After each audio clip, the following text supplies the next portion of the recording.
కడలినే నమ్ముకొని జీవనం సాగిస్తున్న గంగపుత్రులకు కన్నీరే మిగులుతుంది. అలల పోరాటంలో మత్స్యకారులు అసువులు బాస్తున్నారు. బోటు బతుకు ప్రయాణంలో వారి బతుకులు ఛిద్రమవుతున్నాయి. అసలు సముద్రంలో చేపల వేట ఎలా ఉంటుంది? నడి సంద్రంలో మత్స్యకారులు ఎదుర్కొనే సవాళ్లు ఎలా ఉంటాయి? తీరంలో అలజడి మత్స్యకారుల పాలిట శాపంగా మారుతుందా? సాక్షి టీవీ గ్రౌండ్ రిపోర్ట్లో తెలుసుకుందాం. సముద్రంలో చేపల వేట అంటే ఒక సాహస యాత్రేనా? చేపల వేటకు వెళ్ళి బోటు గల్లంతైతే ప్రాణాలు మర్చిపోవడమేనా? ఇలాంటి అనేక సందేహాలు ఇప్పుడు నివృత్తి చేయడానికి నేను సిద్ధంగా ఉన్నాను.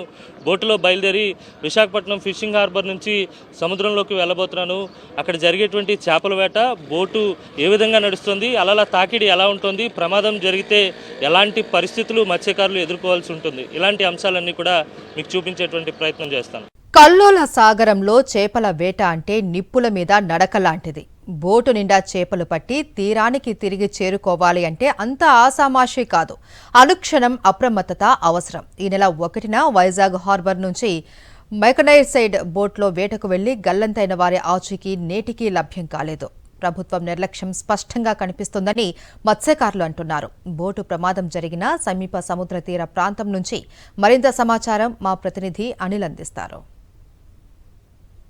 సముద్రంలో మత్స్యకారులు ఎన్ని కష్టాలు పడతారో తెలుసా? వేటకు వెళ్తే ఇంటికి తిరిగి వచ్చే వరకు బ్రతికున్నారో లేదో ఇంటి వారికి కూడా సమాచారం ఉండదు. ఎన్ని ఆటుపోట్లు ఎదురైనా వల నింపుకొని క్షేమంగా ఇంటికి రావాలనే కాంక్షతో మత్స్యకారులు వేట చేస్తూ ఉంటారు. ప్రస్తుతం నేను విశాఖపట్నం ఫిషింగ్ హార్బర్ నుంచి బయటకు వచ్చేటువంటి క్రమంలో ఉన్నాను. ఫిషింగ్ హార్బర్ అవుటర్ దగ్గర ఉన్నాను. నేను మౌత్ నుంచి ఇప్పుడే నేను వెళ్తున్నటువంటి మెకనైజ్డ్ బోట్ ఇప్పుడే బయటకు వచ్చింది. అసలు వేట ఎలా చేస్తుంటారు, ప్రమాదం జరిగింది కనుక 6 మత్స్యకారులు గల్లంతై నేటికి వారి ఆచూకీ తెలియలేదు కనుక పూర్తిగా అందరిలోనూ ఆందోళన నెలకొంది. మనం విజువల్స్లో చూడొచ్చు, పూర్తిగా ఆటుపోట్లు ఉన్నటువంటి పరిస్థితి కనిపిస్తోంది. సముద్రం అంతా అలజడిగా ఉంది.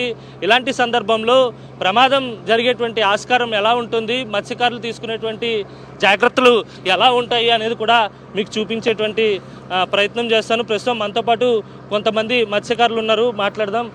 అసలు ఇప్పుడు బోటు గల్లంతయ్యి 6 పూర్తిగా ఇప్పటి వరకు కూడా ఆచూకీ తెలియకుండా పోయారు. ప్రమాదం ఎలా జరుగుంటుందని అనుకుంటున్నారు సార్? అది సైక్లోన్ కూడా రోజు మాకు అనుకూలంగా లేదు.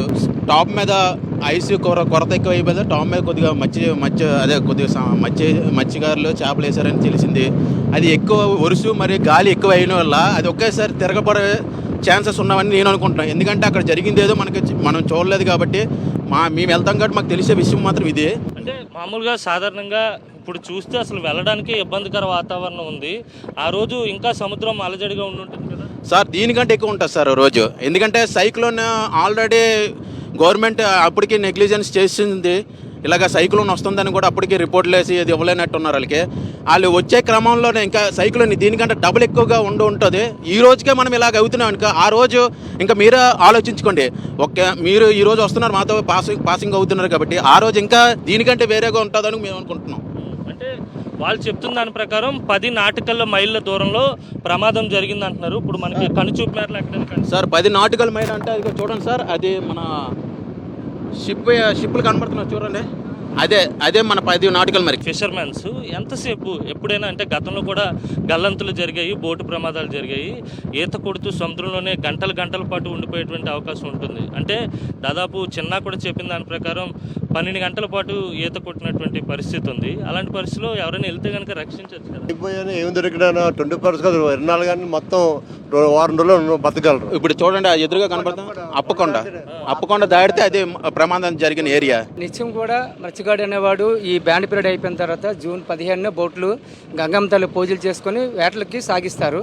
వచ్చినప్పుడు అంటే యాక్చువల్గా స్టామినా అంటే స్ట్రెంత్ ఆఫ్ స్టామినా సార్. మత్స్యకారుడు అంటే స్టామినా సార్. ఎందుకంటే ఈతతో అంటే వాతావరణం అనుకూలించకపోవడం వలన, వెదర్ కూడా సహకరించకపోవడం వల్లనే బోట్ అకస్మాత్తుగా తిరగబడడం వల్లనే ఈ ప్రమాదం జరిగింది. ఆటోమేటిక్గా బోట్లో లైఫ్ జాకెట్స్ అయితే అవైలబుల్గా ఉంటాయి. అకస్మాత్తుగా బోట్ తిరగబడిపోవడం అది కూడా తీసుకెళ్ళిన పరిస్థితుల్లో ఉంది.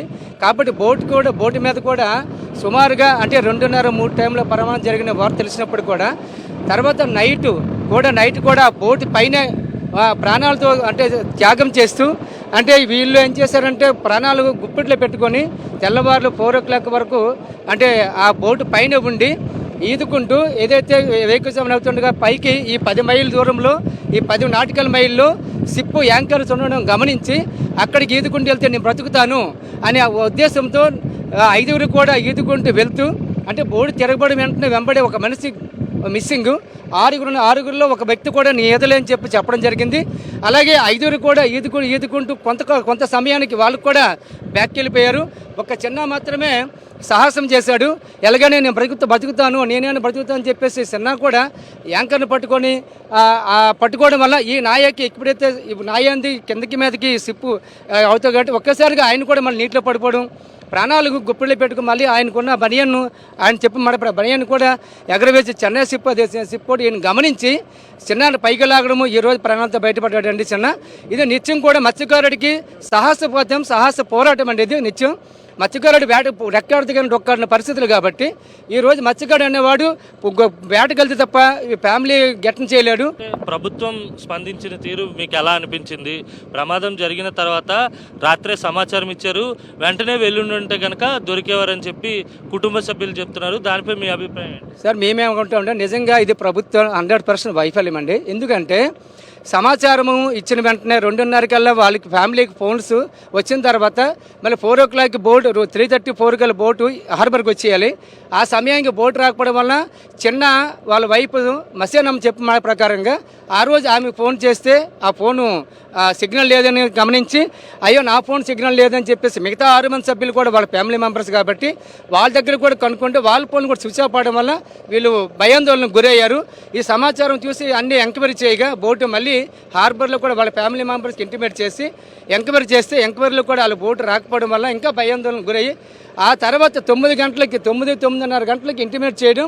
ఆ తర్వాత ఏదైతే ఫిషింగ్ హార్బర్లో కోస్ట్ గార్డ్ కానీ కోస్ట్ గార్డు ఫిషరీస్ వాళ్ళందరూ కూడా ఈరోజు ఆ రోజు కూడా అవైలబుల్గా ఉన్నప్పుడు కూడా నిజంగా కనీసం ఒక చాపర్ని పంపించాము, ఒక బోర్డుని పంపించాము, ఒక కోస్ట్ గార్డు పంపించామని చెప్పి చెప్తాడు తప్ప ఆ ఆచూకీ అయితే కనుగొనలేదు.